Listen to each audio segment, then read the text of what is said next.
成日都講底大一級壓死人啦，咁啊即使今時今日啦，去到數碼年代啦嚇，好多朋友都會追求譬如嗰啲中幅相機啦，咁買唔起中幅機嘅咧，就可能會買翻啲 full frame 機啦，因為咧始終喺個譬如話暗位嘅處理啦，尤其是暗位處理啦。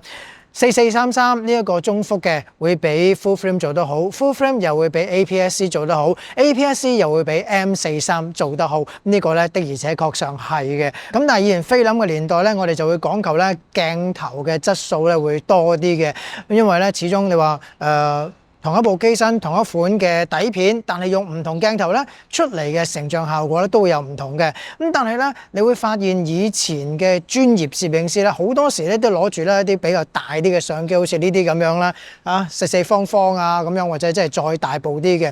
咁啊呢個中幅相機，咁啊再有要求啲嘅影友咧，譬如影啲風景啊嗰啲咧，就會再上去4:5啊、8:10啊、16:20呢啲就大底相機㗎啦。一般人我諗相信都係玩到中幅啦，120菲林啦，咁但係中幅機咧，其實本身嗰個入門價都唔平嘅，尤其是咧，譬如話哈數啊、Rolleiflex 呢啲都係貴機嚟嘅。咁但係當然都有啲平啲嘅機嘅，例如咧即係 Mamiya， 但係 Mamiya 都唔係全部平㗎，譬如話 RB67啊、RZ67啊呢啲咧都係咧偏貴嘅，甚至乎咧即係後期嘅 Mamiya 645 AF。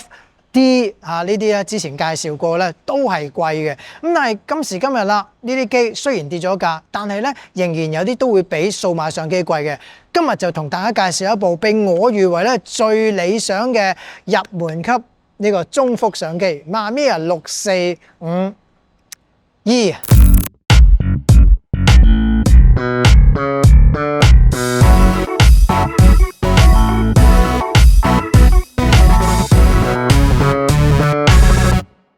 之前同大家咧就係拍片介紹過啦 ，Mamiya 後期嘅645 AFD 呢部機啦，有自動對焦嘅時候咧，呢啲機到今時今日嘅二手價咧都唔係平嘅。咁當時嘅主要對手就係 Contax 嘅645 AF 啦。咁你話鏡頭質素梗係 Contax 645 AF 比較好啲啦。咁但係 Mamiya 咧貴為咧即係中幅機嘅專家咁滯啦，因為你諗下 Mamiya 645咧已經係成為咗中幅嘅一個其中一個名詞啦，咁甚至 Mamiya 嘅 RC 或者 RB67 啦、Mamiya 7啦，呢啲全部咧都係中幅機嚟嘅，所以咧 Mamiya 喺中幅嘅市場咧，即係都發展得非常之成熟嘅，尤其是鏡頭啦，因為有時最怕買咗機，但係鏡頭唔夠喎，或者唔夠鏡頭用喎，咁咧就有啲掃興嘅，咁所以 Mamiya 嘅鏡頭群組咧，第一夠啦，第二個影像光學質素咧唔差嘅，咁而我手上呢一部咧 Mamiya 645E 咧，其實就係一部比較後期啲嘅產品嚟嘅。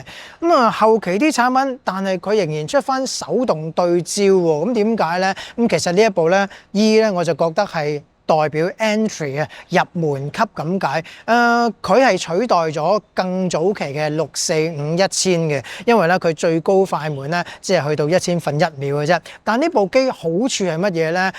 我都覺得幾user friendly 或者幾新手 friendly 嘅，因為咧佢有呢一個嘅屈光度調整啊，即係你隻眼譬如話近視啊、散光咧，你唔需要特別去換一啲嘅目鏡啦，佢咁樣擰下咧就已經係可以調校咯裏邊嗰個屈光度啊，咁呢個係第一個我覺得非常之對 user 好嘅地方啦。咁第二啦，咁就係話呢部機咧本身已經係內置咗測光。咁雖然係一個平衡測光啫，咁但係都比起咧一啲早期嘅機款啦，係冇測光咧，係比較上方便咗啦。起碼我唔使額外攞多個 light meter 咧係去測光啦。咁最後啦，講到鏡頭群啦，所有 Mamiya 嘅手動鏡咧，即係呢一個嘅 Mamiya Sequoia C 嘅呢啲鏡頭咧，都係可以用到落呢一部機上邊嘅。雖然咧最高快門即係1/10001秒啫，咁但係咧好多時咧日光日白影相咧，你用啲100、200度菲林咧，基本上你如果唔係成日全開光圈咧，都係非常之好用嘅。咁但係咧，始終實拍咧先係最緊要嘅。咁今日咧我就揾咗個 model 咧同我一齊試下機嘅。好，一齊出發影相。嗱，今日咧就請嚟咗我嘅 model Angel 啊。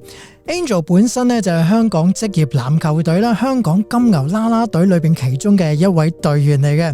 老實講，呢一部 Mamiya 6452咧，就連 Angel 呢一位第一次接觸中幅相機、第一次接觸呢一部相機嘅人咧，都能夠輕易上手噃。你睇下佢啊，自己上菲林都冇問題啊。今日我哋就用咗柯達嘅 Portra 160呢一款菲林嘅。好啦，上好菲林，吸埋個蓋，跟住咧轉翻個把手，由 S 轉到去第一張，因為轉到第一張之後咧，你就會擰唔喐，咁即係話可以影相啦。影完相啦，咁當然啦，我哋就用翻 Epson 嘅 V700 Scanner 啦 ，scan 翻落去 Lightroom， 咁用翻 Negative Lab Pro 呢一個 plugins 咧，將呢一個嘅負片咧轉為翻我哋應該要見到嘅顏色同影像啊。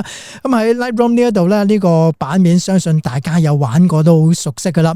咁而顏色上邊咧，因為每一個人咧對於自己作品啊，或者對於色彩還原嘅要求啊，都會唔同嘅。咁所以咧呢一部分咧就唔多細講啦。咁啊，我自己咧就調校翻我自己咧所喜歡嘅顏色先。咁調校完之後咧，咁當然呢一幅作品未正式完成嘅，因為好多時咧女仔咧都總係嫌塊面肥少少啊，隻腳粗少少啊，咁樣啦，都要輕輕咧修一修圖嘅。我哋咧就 export to Photoshop 去睇一睇啊。嚟到 Photoshop 嘅界面啦，由於 scan 嘅時候咧，並不是咧真係 scan 到full screen 嘅，總有啲白邊留咗喺度嘅。於是乎咧，我就會 crop 翻走啲白邊，因為我自己咧就比較喜歡連埋呢個 frame border 咧，即係菲林嘅外圍咧都留翻喺度嘅。咁所以咧，我 crop 嘅時候咧都會留翻呢個菲林嘅外框喺度啦。如果大家唔中意嘅，都可以咧 crop 走佢嘅。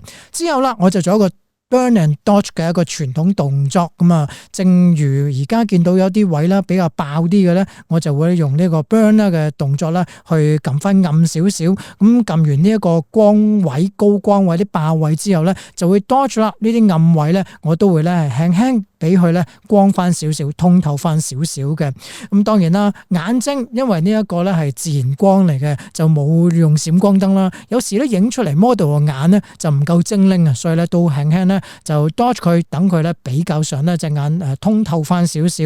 咁跟住咧就係 liquify 啦，因為頭先都講過啦，好多女仔都嫌自己呢度肥啲，嗰度肥啲咁樣，明明瘦到死啦，都會話自己好肥嘅。咁所以 liquify 咧都會輕輕做一做嘅。咁但係咧我自己咧就唔建議話做完之後咧成個人都變晒嘅，因為咧你要知道啦，個面型同個五官咧係一個配合嘅。當你可能面型收細咗之後咧，但係啲五官冇收窄到，就會變成個樣咧更加奇怪噶啦。咁所以咧輕輕咧 retouch 一下咧就 OK 啦。咁我自己咧就用 drawing pen 去做嘅。咁因為咧用 drawing pen 咧自己控制嘅角度啊、力度咧都比較容易啲。因為用 mouse 做咧好多時咧，哎呀你推得大力咗啊，或者咧啲角度唔係好啱啊，都係經常發生嘅。mouse 並不是咁容易控制嘅一個工具嚟噶，輕輕 retouch 一下，咁張相就搞掂噶啦。其實呢一部 Mamiya 6452咧，我都經常使用嘅。咁當然要講下佢嘅優點同缺點啦。先講優點啦，優點就係輕啦。雖然佢部機比較大部啊，但係由於佢塑料比較多啲啦，咁所以嚟講都係輕身嘅。咁第二個優點啦，就係鏡頭群嘅光學質素啦，係非常之好啦，同埋鏡頭群嘅鏡數咧係好多嘅。所以咧，無論 wide angle 啦，到一啲人像鏡啦，到 zoom 鏡都會有嘅。而且因為數量多，二手價亦都唔貴啊。缺點係乜嘢呢？第一，呢一部塑膠機身為主啊，咁睇落去就比較上容易跌爛嘅。咁第二就係由於佢唔係模組化機咧，所以就唔似其他 Mamiya 645系列咁咧，可以拆開嗰個 viewfinder 啦，或者拆開嗰個菲林背啦，必須咧影晒成筒菲林咧，先至能夠咧係換菲林嘅。同埋一樣嘢，佢要靠一粒電咧去測光，但係而冇咗呢粒電嘅話咧，或者呢粒電冇電嘅話咧，呢部機又喐唔到嘅。所以咧呢幾方面咧都係呢部機嘅缺點。不過咧以二手價3000零蚊已經有一機一鏡，對於初入門想接觸中幅嘅朋友嚟講，呢個價錢又真係幾吸引嘅。